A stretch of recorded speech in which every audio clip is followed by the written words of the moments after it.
गाबोननो जानो गोनां 10,000निबो बारा बागुरुम्बा दोहौ जि मोसानायनि जि हाबाफारि बा दिन्थिफुंनायनि जि हाबाफारि आसाम सरकारनि इनिशिएटिभआव गुवाहाटीनि खरुखजाय स्टेडियामाव मोनाबिलिनि 6 बाजियाव भारतनि गाहाय मन्त्रि मानगोनां नरेन्द्र मोदी बिथांनि बाहागो लानायजों जि दिन्थिफुंनायनि थाखाय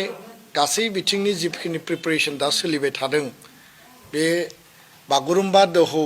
बे दिन्थिफुंनाय बा बागुरुम्बा जि मोसानाय बे दिन्थिफुंनायखौ लानानै दुलाराय बर' फरायसा आफादा जोङो गिबियावनो आसाम सरकारखौ जोङो धन्यबाद बावदों आसामनि गिबि मन्थ्रिखौ जों धन्यबाद बावदों आरो बर' जोंनि लाइमोन जोंनि बर'नि गाननाय जोमनायजों दख'ना गामसा आर'नाइ आरो बागुरुम्बा मोसानायाव जोङो आखायाव गोदोनायाव बा खोमायाव जायफोर खेरा गानो बा खाम दामग्रा जोंनि सेंग्राफोरा बा जोहोलावफोरा जिखिनि बेयाव दामजु दामनायजों लोगोसे खाम जथा सिफुं सेरजाजों लोगोसे जिखिनि बेयाव नांगौ मुवाफोर बाहायो बे जोंनि गोजामसिन हारि हिसाबै मोनसे जोंनि नेरसोन जोंनि सिनायथि आरो बियो मोनसे ट्रेडिशनेल मोनसे हारिनि जोंनि जि आबुं महर बेखौ बेरखांहोयो आं बेखायनो गाबोननि जि बागुरुम्बा जि मोसानाय प्राय 10,000नि बारा बियो मोनसे जारिमिनारि मोनसे खोन्दो आरो बे मोनसे जारिमिन सृष्टि खालामनो नागिरदों जों गोबां मेल मिटिं एबसुनि बा बर' थुनलाइ आफादनि मेल मिटिंआव मालाबा 200 मालाबा 300 खेबसेयैनो ज'है बागुरुम्बाखौ मोसायो किन्तु 10,000 बियो गिबि खेबनि थाखाय मोनसे रेकर्ड सृष्टि खालामगोन जुदिও जों हास्थायदोंमोन जे थांनाय 2024 सनावनो बे खोथाया रायलायनाय जादोंमोन गिबि मन्थ्रि बिथाङा फोसावदोंमोन जे आसामनि बिहु असमियानि बिहु मोसानायनि उनाव दिन्थिफुंनायनि उनाव बागुरुम्बाखौ खालामनाय जागोन किन्तु फैयै फैयै 2025नि फेब्रुवारि दानाव झुमुर बिनन्दिनी मुं होनानै झुमुर मोसानायखौ 8,000नि मोसानायखौ दिन्थिफुंनाय जादों आरो जुन जुलाइ दानाव आसामनि गिबि मन्थ्रिया लक सेवा भवन दिसपुराव दुलाराय बर' हारिमु आफाद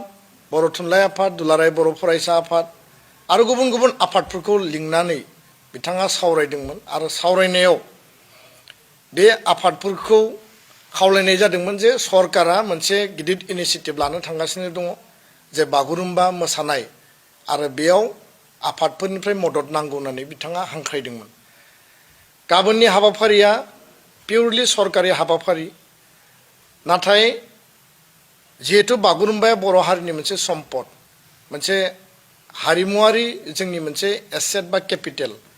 आरो जारिमिन मोनहासयै समनिफ्रायनो बर' सुबुंफ्रा बर' जोंनि सेंग्रा सिख्लाया खाम जथा सिफुं दामनानै जोंनि सिख्ला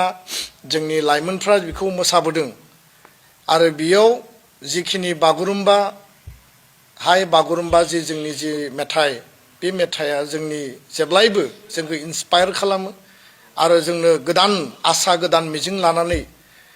माने रंजा बाजायै हारि हिसाबै थांना थानायनि थाखाय जोंखौ जेब्लाबो थुलुंगा होयो आरो बे मेथाइया जोंनि हारिनि मोनसे गुबै हारिमुखौ जोंनि हारिनि गुबै मोनसे जिखिनि फिचार्सफोर दङ केरेक्टार्सफोर दङ हारिमु हिसाबै बेखौ जेब्लाबो जोंनो मिथिहोयो दिन्थियो दा बेखायनो गाबोननि जिखिनि हाबाफारि बे हाबाफारियाव एसे हरखाबैब्लाबो एसे हाखु दाखुयैब्लाबो गाबोननि दिनखौ थिग खालामदों सरकारा जुदिও एसे गोलाव सम मोनोब्ला जायफोरा दिनै बेयाव इन्सट्राक्टर बा हारिमु आफादा नांथाबनानै दङ गुबुन गुबुन गौथुमफ्रा नांथाबनानै दङ मास्टार ट्रेनारफ्रा नांथाबनानै दङ बिथांमोना बुंदों जे आरो सम मोनबावोबा जों साबसिन हामसिन खालामनो हाबावगौमोन किन्तु 17 तारिखआव हादरनि गाहाय मन्त्रि नरेन्द्र मोदीया फैगोन आरो बिथाङा बे मोसानायाव स्वयं गावनो थागोन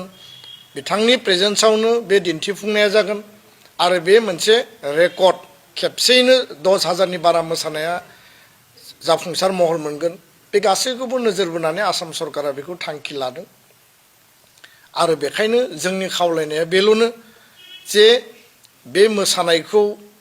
दिनै प्रधान मन्त्रीनि बाहागो लानायनि गेजेरजों मुलुगाव मिथिनो मोनगोन आरो जोंनि हादराव मिथिनो मोनगोन जोंनि रायजोआव आसामाव मिथिनो मोनगोन सा सानजा रायजोआव मिथिनो मोनगोन दुलाराय बर' फरायसा आफादा बर' थुनलाइ आफाद हारिमु आफाद लोगो नांनानै थांनाय समाव 2024 नि 15 नभेम्बराव बड'लेण्ड महोत्सब बे बड'लेण्ड महोत्सब खुंनायनि गेजेरजों जोङो हारिनि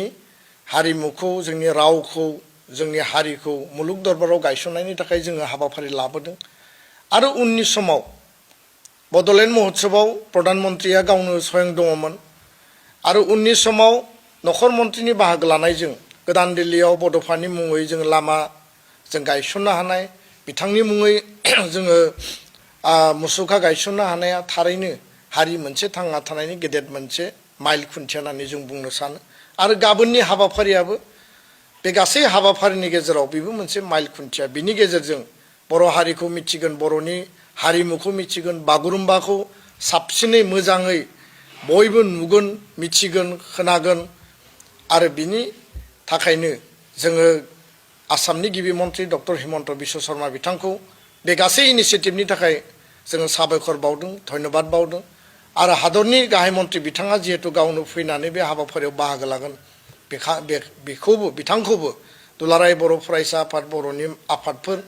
आरो बर' हारिनि जानानै जों बिथांखौ धन्यबाद बावदों आरो बेनो जोंनि खावलायनाय जे बे हाबाफारिया मोजाङैनो मोजां गाहामैनो गाहाम जाफुंनांगौ आरो गासै जिखिनि बेयाव 20-25 हाजार सुबुङा बाहागो लाहैगोन बयबो जाहाथे डिसिप्लिन भाबै जिहेतु बर' सुबुङानो बांसिन बेयाव नायनो थाखाय बाहागो लाहैगोन जाहाथे मोजाङै बाहागो लायो किन्तु बे गासै प्रिपारेसनाव जिहेतु बागुरुम्बा होनना बुङोब्ला ओरैनो बुंनायजों गोरलैयै बियो जोबनानै थाङा खारन बेखौ मोसानायाव मा मा गाननाय जोमनाय बाहायनांगौ दामनाय देनाया मा बाहायनांगौ आरो मेथाइ खननायाव जोङो माबायदि बेखौ लांनांगौ बे गासै एरेन्जमेन्टआव सरकारनि तरफनिफ्राय कुनु जाहाथे बेबायदि गेना गोरोन्थि थालाङा बेबायदि जिखुनु जाहाथे लेपसेसफोर थालाङा राव बाहायनायनि बेलायाव गाननाय जोमनायनि बेलायाव बा बेखौ मोसानायनि गासै दिन्थिफुंनायनि बेलायाव बेखौ कालचार डिपार्टमेन्ट आसाम सरकार आरो जोंनि आफादफोरा जायफोर नांथाबनानै दङ बिथांमोनाबो जाहाथे नोजोर होयो रेसपन्सिबिलिटिया सरकारनि जों बेखौनो खावलायबाय आरो गाबोननि हाबाफारिया मोजाङैनो मोजां जाफुंसारगोन जों बेखौ मिजिंथिबाय आरो बयनिसिमबो जोंनि साबायखर बावनाय आरो हामलायनायखौ जों जासिहरबाय गोजोन्थों।